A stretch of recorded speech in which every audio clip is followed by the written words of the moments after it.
It's that time again. It's time for the Great Australian Race. It is time for the Bathurst 1000. Like the 2020 running of the event, the Bathurst 1000 this year is running a little later than usual. However, it's better late than never.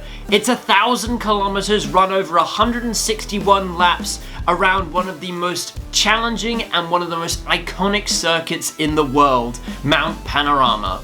It's a unique driving experience, that's for sure. The cars reach incredibly high speeds on both the mountain and on the Conrod straights, but also have to navigate the tight and twisty sections of circuit running up towards the top of the mountain and of course on the way back down again. One mistake and it's all over, as many drivers will both tell you and have experienced themselves. 25 cars and 50 drivers will contend this year's running of the race, and I think it's about time we went through some of the more notable entries for this year's event. Let's start with a big one. The 888 Red Bull Holden, which will be driven this year by Shane van Gisbergen and Garth Tander. This car is normally car 97, which has been driven by Van Gisbergen throughout the regular Supercars season for the last few years now. Van Gisbergen has already secured the Supercars driver's title going into the final round of the season, so expect no holds barred from the Kiwi as he defends his crown as King of the Mountain. He is set to be joined by Garth Tander for the third year running, who, naturally, is also defending his Bathurst 1000 crown, and is also gunning for his 5th win at the event. Expect car 888 to be a contender, as it is probably the favourite to win. The sister 888 car, number 88, will be driven by Jamie Whincup and Craig Lowndes. This is set to be 7-time Supercars champion and 4-time Bathurst 1000 winner Jamie Whincup's last race as a full-time driver, and he'll be looking to go out with a bang. Well, not like the bang he went out last year with. Craig Lowndes is just as accomplished as Whincup, and he'll be going for his 8th Bathurst 1000 victory. This is probably the last time we'll see Whincup and Lowndes paired together, as Whincup will be most likely moving into a co-driver role for Brock Feeney next year. Speaking of Brock Feeney, he will be featured on the Bathurst grid this year in the form of a wildcard entry. 888 will be fielding a third car under the number 39 Super Cheap Auto Racing banner. This car will be driven by 2005 Supercars champion and 2-time Bathurst winner Russell Ingall, and, as mentioned, the man set to replace Whincup for next year, and the man currently leading the Super 2 Championship, Brock Feeney. You never know, this particular entry may end up being something of a surprise. Let's talk about some Fords, shall we? Starting with Dick Johnson Racing. Car number 17 will be driven by Will and Alex Davison. The days of number 17 dominance in the hands of Scott McLaughlin are gone, but Will, the full-time driver, hasn't been doing too bad, and actually sits third in the championship as it stands. He has previously won Bathurst twice, and for the first time since 2019, he gets to drive alongside his brother for the great race. Alex is no slouch either, having picked up plenty of racing experience in a wide variety of categories, including supercars in the past. The sister car, car number 11, will be driven by Anton De Pasquale and Tony D'Alberto. De Pasquale, in his first season with DJR, has already picked up 6 wins for the team. Since his Supercars debut in 2018, De Pasquale has been improving his results every single year, and is definitely one of the rising stars of the sport. D'Alberto has served as a relatively solid co-driver for DJR these last few years, the highlight of which was a 3rd place at Bathurst in 2017 alongside Fabian Coulthard. Personally, I think the number 11 might be a dark horse for this year's race. Let's talk about car number 6, the Monster Energy Tickford Mustang. Cam Waters will be joined for the first time by James Moffat. Waters was blisteringly fast all weekend at the mountain in 2020, but was unfortunately beaten when it counted by Shane van Gisbergen and Garth Tander behind the wheel of car number 97. Missing out by a little over 0.8 of a second last year, expect Waters to be hungry for the win this year and go all out to claim the top step on the podium that he so painfully missed out on last year. James Moffat, son of legendary rival of Peter Brock, Alan Moffat, has seen service as a co-driver for Tickford since 2018. The highlight so far was claiming victory at the 2018 Gold Coast 600 alongside Chaz Mostert. However, he'll be looking to add another victory to that tally. Speaking of Chaz Mostert, the number 25 Walkinshaw Andretti United Commodore will be driven by Mostert himself and Lee Holdsworth. Mostert also performed well in 2020 on the mountain, finishing in 3rd place. He certainly has a history on the mountain. He won the race in 2014 in what has to be one of the race's most dramatic finishes to date, getting by Jamie Whincup, who ran out of fuel on the final lap.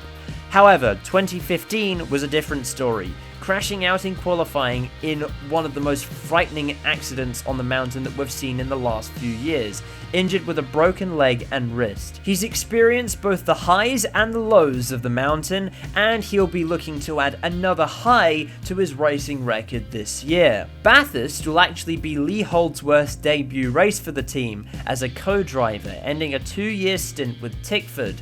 He'll be looking for his first Supercars win since Winton in 2014. In the number 2 Walkinshaw car, young gun Bryce Fullwood will be joined by Warren Luff. Fullwood is an extremely talented driver who I've actually met in real life.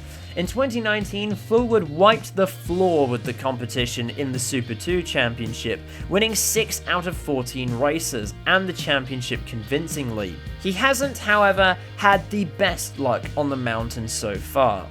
In that 2019 Super 2 campaign, it could have been 7 out of 14 races. However, after a dominant drive at the mountain, he was given a 15-second time penalty for a yellow flag rule breach, dropping him to 2nd place, and in the main Bathurst 1000, he's only managed to finish the race on 1 of his 3 starts, most recently crashing out of the race last year. However, it will be interesting to see if he can convert that immense talent into a Bathurst win this year. His teammate, Warren Luff, has been a relatively successful co-driver over the years, and was actually the first driver to win the Enduro Cup twice. We couldn't talk about notable players in this race without talking about Erebus. Since last year, the team has shaken up its driver lineup almost completely. In car number 9, Will Brown is joined by Jack Perkins. Will Brown has an incredibly impressive resume, making him one of Australia's most talented young drivers. He's won the Australian Formula 4 Championship, the Toyota 86 Racing Series, the first ever TCR Australia Championship, and placed 2nd in the Super 2 Series in 2020. He is also the latest and 82nd different winner in the Supercars Championship, taking his first victory at the recent run of races at Sydney Motorsport Park. Jack Perkins, as the endurance driver on the lineup, is chasing his first Supercars victory since Surfers Paradise in 2015. The sister car, number 99, will be driven by Brodie Kostecki and David Russell. Brodie Kostecki has seen action this year in his first full-time season of Supercars racing. However, he does have a rather interesting history on the mountain already.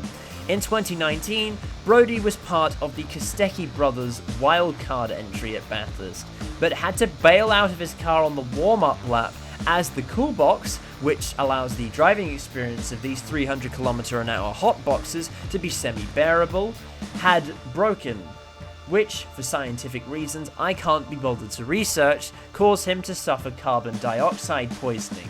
He was, however, okay and got himself back in the race, and will most likely be hoping that particular mishap does not occur again and that he will actually finish this time. David Russell has had plenty of Supercars experience and is actually making his 12th Bathurst 1000 start. Unfortunately, this experience has produced surprisingly few results, but he'll have a good car under him this year and will have a great chance at a good result. On a side note, Brodie Kostecki's relatives, Jake and Kurt, will be driving the number 34 Matt Stone Racing Commodore. There are of course other entries, but I believe that these will be at least some of the most significant players in this year's event.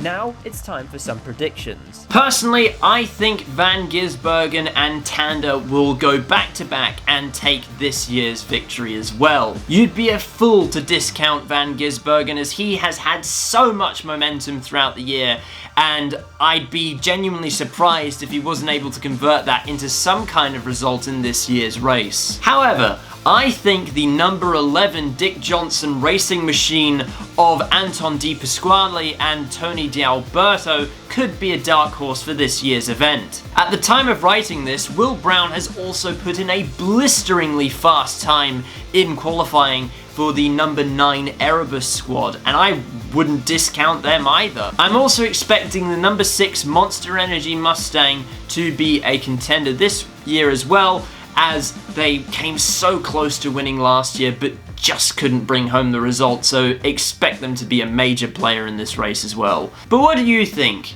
Who do you think will take out this year's Running the Race? Comment below, I do actually read them all, so you may as well say something and I will most likely respond to you. Also, your likes and your subscriptions would be very much appreciated. They help the channel grow, which means I can get more content like this out to a greater number of people. You know the drill, socials are in the description below, including the Instagram, Twitter, Facebook group now, and the Discord server. But that is it for this Bathurst 1000 preview. I'll see you next time. Goodbye.